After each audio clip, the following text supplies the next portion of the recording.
Hello everyone, welcome to Podar Commerce Academy. आज हम लोग क्लास 11 अकाउंटेंसी का चैप्टर नंबर 5 करेंगे, अकाउंटिंग इक्वेशन।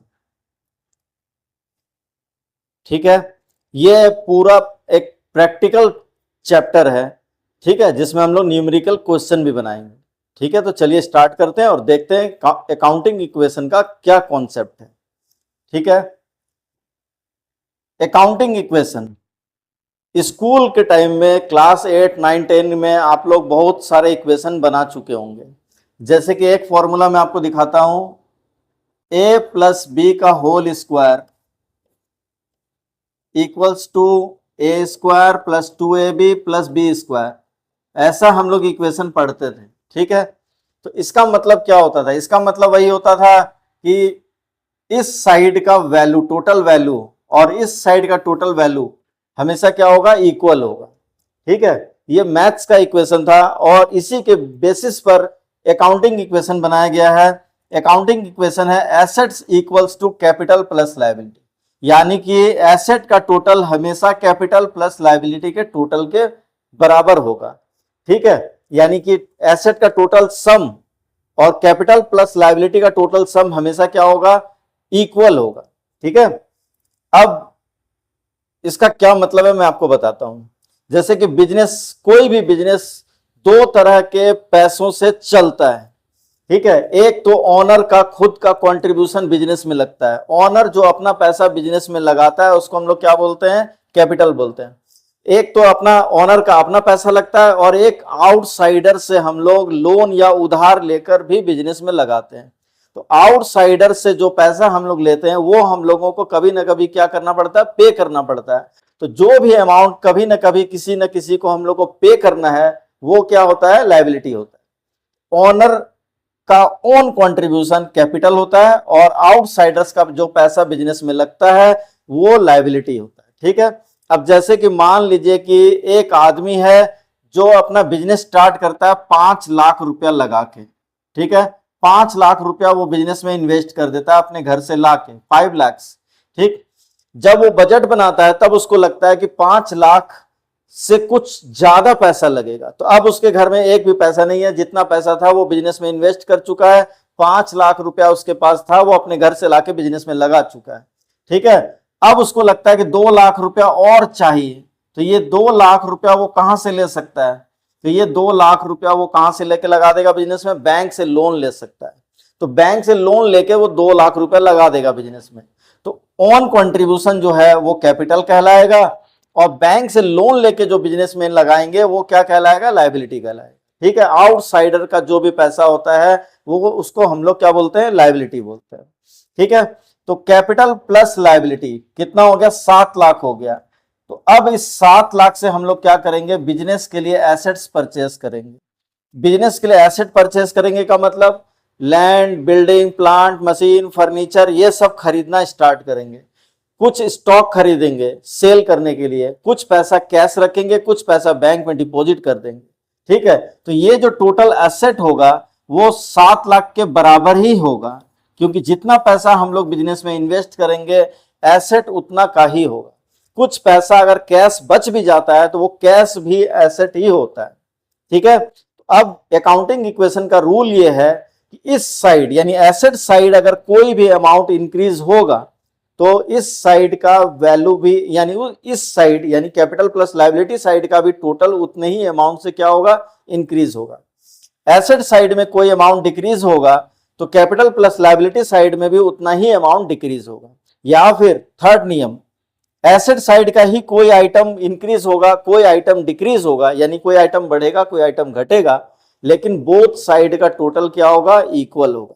या फिर लायबिलिटी साइड का ही कोई आइटम बढ़ेगा, कोई आइटम घटेगा, लेकिन दोनों साइड का टोटल क्या होगा? हमेशा इक्वल ही आए।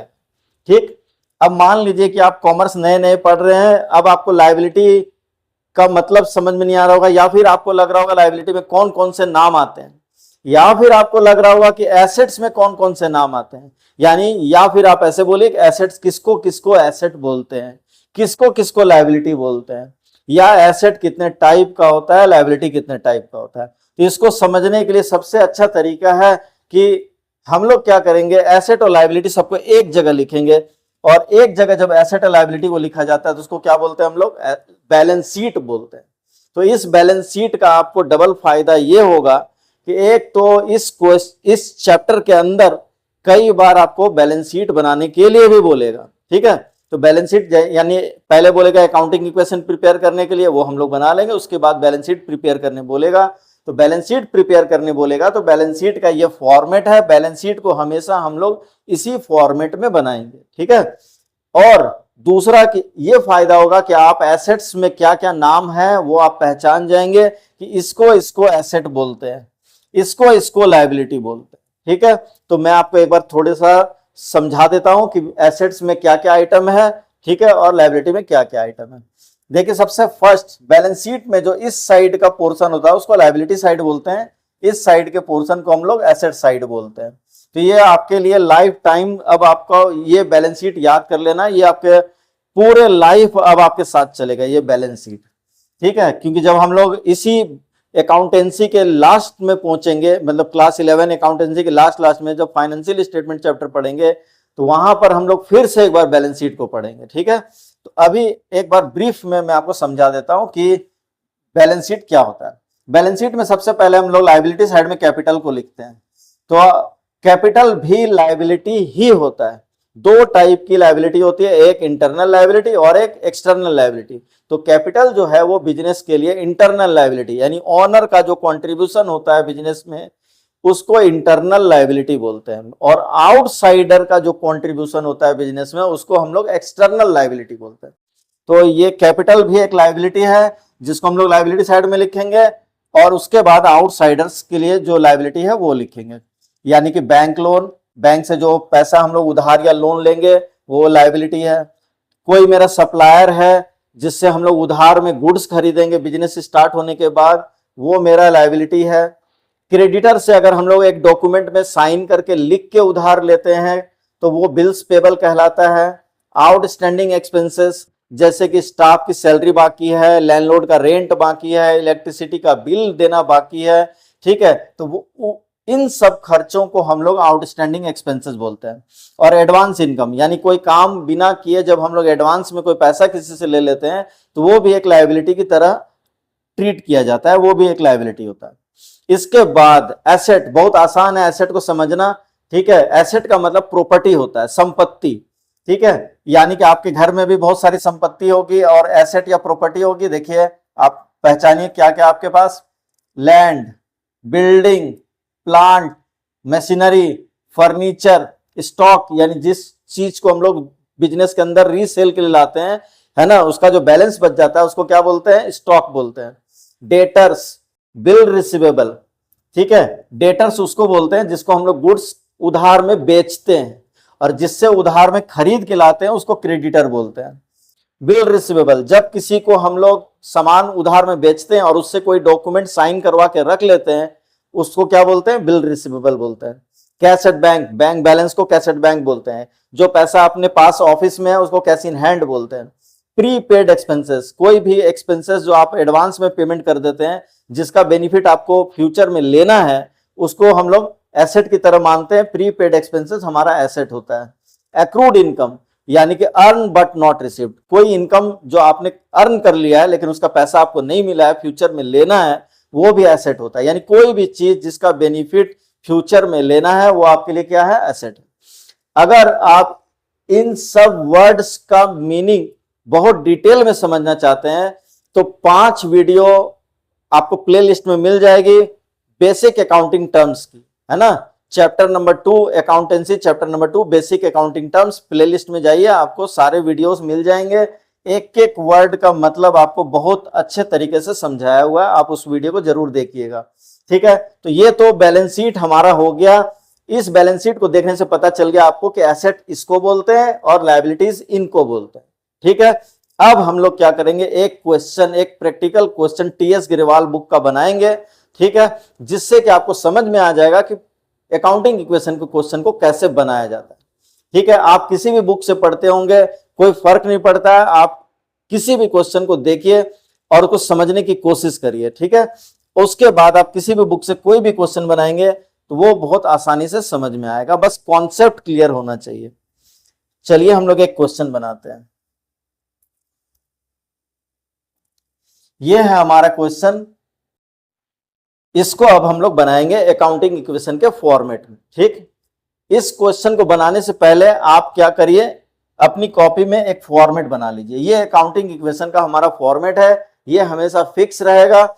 हर एक क्वेश्चन में हम लोग इसी तरह से एक फॉर्मेट रेडी करेंगे। सीरियल नंबर, ट्रांजैक्शन और सीरियल नंबर का कॉलम काफी छोटा छोटा बनाना है। कॉपी में जो मार्जिन है आप उसको सीरियल नंबर बना लीजिए। उसके बाद ट्रांजैक्शन के लिए बिल्कुल छोटा सा फॉर्म लाइन खींचना है, और उसके बाद इस साइड मैक्सिमम जगह बचा के रखना है, क्योंकि इस साइड हम लोगों को बहुत सारी चीजों को लिखना है। ठीक है, तो ये हमारा फॉर्मूला, वही वाला formula, assets equals to capital plus liability. ठीक, अब हम लोगों को इसको बनाना कैसे है, ये जो फॉर्मूला आपको दिख रहा है, अभी आप लोग देख चुके हैं कि एसेट में कम से कम 10-15 नाम हो सकते हैं, लायबिलिटी में भी 5-7 नाम हो सकते हैं। सबको ऐसे लिखना है, cash plus stock plus debtor plus furniture plus machine plus ये, ऐसे करते हुए हम लोग आगे बढ़ेंगे और लायबिलिटीज को भी प्लस प्लस करके लिखेंगे। तो अब इसमें प्रॉब्लम यह है कि जब हम लोग किसी क्वेश्चन को बनाएंगे तो किसी भी क्वेश्चन में सारे एसेट और लायबिलिटीज का नाम नहीं आता है। ठीक है, यानी कि जब क्वेश्चन को हम लोग देखेंगे तो पता चलेगा 2 या 3 एसेट का नाम मिला और 1 या 2 लायबिलिटी का नाम मिला। इसलिए हम लोग क्या करेंगे, पहले क्वेश्चन को पढ़ेंगे, क्वेश्चन में क्या इफेक्ट पड़ रहा है उसको देखेंगे, कौन कौन से एसेट और लायबिलिटीज का नाम आएगा उसको हम लोग पहले ही अच्छे तरीके से लिख लेंगे और उसके बाद क्वेश्चन बनाना स्टार्ट करेंगे। ठीक है, तो चलिए हम लोग क्वेश्चन को पढ़ते हैं और देखते हैं कि कौन कौन से एसेट्स और लायबिलिटीज का नाम यहां पर आएगा। ठीक है, ये देखिए, अब कुछ काम की बात आपको और नोट करवा देता हूं। देखिए, जब भी हम लोग अकाउंटिंग इक्वेशन का क्वेश्चन बनाएंगे तो कोई भी ट्रांजैक्शन जो होगा उसका कम से कम 2 जगह इफेक्ट पड़ेगा। ठीक है, किसी भी ट्रांजैक्शन का कम से कम 2 इफेक्ट जरूर होगा, और कभी कभी 3 या 4 जगह भी इफेक्ट पड़ सकता है। 3 या 4 जगह इफेक्ट तभी पड़ेगा जब हम लोग गुड्स को सेल करेंगे, या तो प्रॉफिट में या फिर लॉस में। तो उससे इफेक्ट ये होगा कि एक तो आप जब गुड्स सेल करेंगे आपका स्टॉक कम होगा, दूसरा आपके पास कैश आएगा, और दूसरा थर्ड नंबर या तो प्रॉफिट होगा या फिर लॉस होगा। ठीक है, और कभी कभी गुड्स को हम लोग क्रेडिट यानी उधार में भी बेच देते हैं, यानी कुछ पैसा ले लिए कुछ उधार में बेच दिए, तब 3 या 4 जगह इफेक्ट पड़ जाता है, लेकिन कम से कम 2 जगह इफेक्ट होगा। एक तो ये बात हो गई। दूसरी बात यह है कि अकाउंटिंग इक्वेशन अगर आप बना रहे हैं तो किसी भी तरह के प्रॉफिट या इनकम को कैपिटल के साथ प्लस करेंगे। ठीक है, प्रॉफिट और इनकम को कैपिटल में क्या करेंगे, प्लस करेंगे, और एक्सपेंसेस या लॉसेस को कैपिटल से माइनस करेंगे। ठीक है, एक्सपेंसेस और लॉसेस कैपिटल से माइनस होगा। ठीक, और प्रॉफिट प्रॉफिट या इनकम को कैपिटल में क्या करेंगे, प्लस करेंगे। ठीक है, चलिए आगे बढ़ते हैं, आप क्वेश्चन पढ़ना स्टार्ट करते हैं। स्टार्टेड बिजनेस विथ कैश 45,000 से बिजनेस स्टार्ट किया। 45,000 से जब आप बिजनेस स्टार्ट करेंगे तो इसका इफेक्ट क्या होगा, अभी आपके बिजनेस में कुछ भी नहीं है, फर्स्ट डे है, बिजनेस स्टार्ट कर रहे हैं, तो बिजनेस में सबसे पहले क्या आएगा या फिर क्या इंक्रीज होगा। सबसे पहले बिजनेस में जो आइटम इंक्रीज होगा उसका नाम होगा कैश। आप 45,000 बिजनेस में लगा रहे हैं, कैश बढ़ेगा। दूसरा इफेक्ट ये होगा कि आप बिजनेस में ये जो पैसा लगा रहे हैं किसके नाम पे लगा रहे हैं, कैपिटल के नाम पर बोल के लगा रहे हैं, यानी कि एक साइड इफेक्ट ये होगा कि आपका बिजनेस में कैश बढ़ेगा, दूसरा इफेक्ट ये होगा कि बिजनेस में कैपिटल भी बढ़ेगा, कैपिटल भी इंक्रीज होगा। यानी कि 2 इफेक्ट हो गया, एक तो कैश में हम लोग 45,000 प्लस करेंगे, दूसरा कैपिटल में 45,000 प्लस करेंगे। Second number, open A bank account with deposit of 4500, 4500 bank में जमा करवाए, यानी बैंक में अकाउंट खोले। ये कोई ट्रांजेक्शन नहीं है, क्योंकि हम लोग को ट्रांजेक्शन को मॉनेटरी टर्म्स में रिकॉर्ड करना है, तो जब भी कोई मनी ट्रांजेक्शन होगा या कोई मॉनेटरी ट्रांजेक्शन होगा तभी हम लोग उसको लिखेंगे।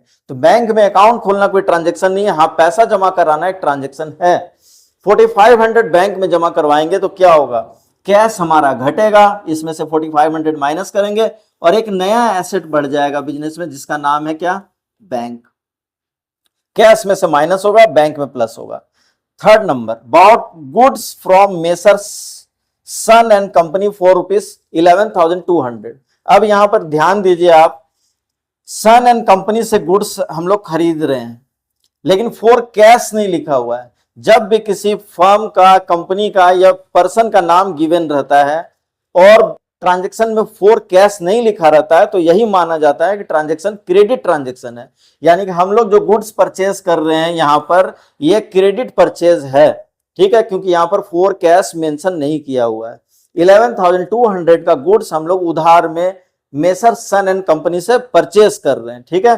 तो जब क्रेडिट में गुड्स खरीदेंगे तो क्या क्या इफेक्ट होगा, देखिए।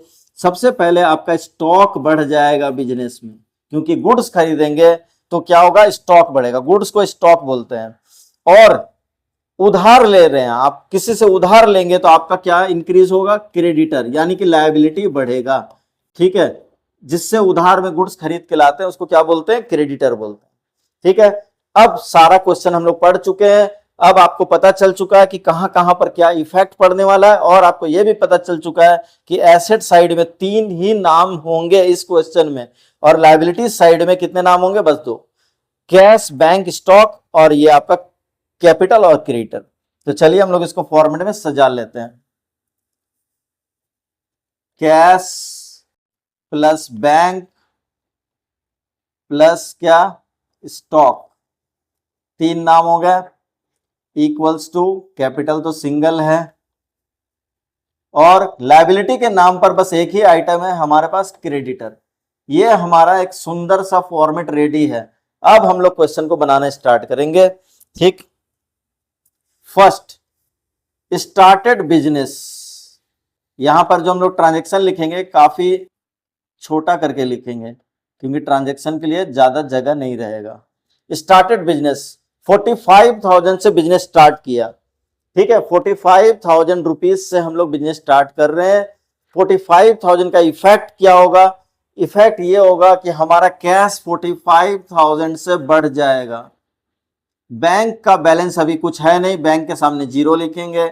स्टॉक अभी है नहीं, स्टॉक के सामने 0 लिखेंगे। कैपिटल, ये जो 45,000 आया कैपिटल के नाम पर ही बिजनेस में लाया गया है।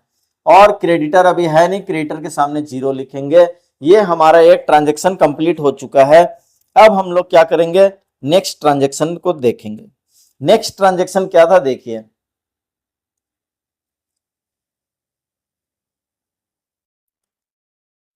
नेक्स्ट ट्रांजेक्शन है open bank account with A deposit of 4,500। Bank में 4,500 डिपॉजिट कर रहे हैं, डिपॉजिटेड इनटू बैंक, बस इसको बहुत शॉर्टकट में लिखेंगे, डिपॉजिटेड इनटू बैंक। बैंक में 4,500 जमा करवाए। बैंक में पैसा जमा कराने का इफेक्ट ये होगा कि हमारा कैश घटेगा और बैंक का बैलेंस बढ़ेगा। कैश में से माइनस करेंगे 4,500, बैंक में प्लस करेंगे 4,500। स्टॉक अभी है नहीं, 0। प्रॉफिट लॉस कुछ हुआ नहीं है, कैपिटल के सामने भी 0 लिखेंगे, क्रेडिटर के सामने भी 0 लिखेंगे। जब 2 इक्वेशन आमने सामने आ जाता है तो एक बार लाइन खींच के इसका क्या करेंगे, हम लोग टोटल कर लेंगे, ठीक है।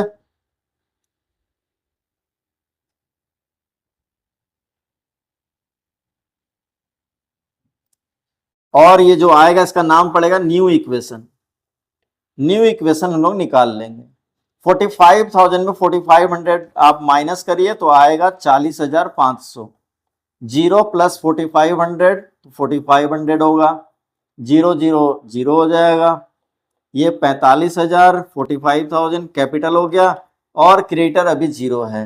ये सिचुएशन है। दोनों साइड में आप चेक करिए तो दोनों साइड का टोटल अभी भी क्या है, इक्वल है, बोथ साइड इक्वल है। Third transaction,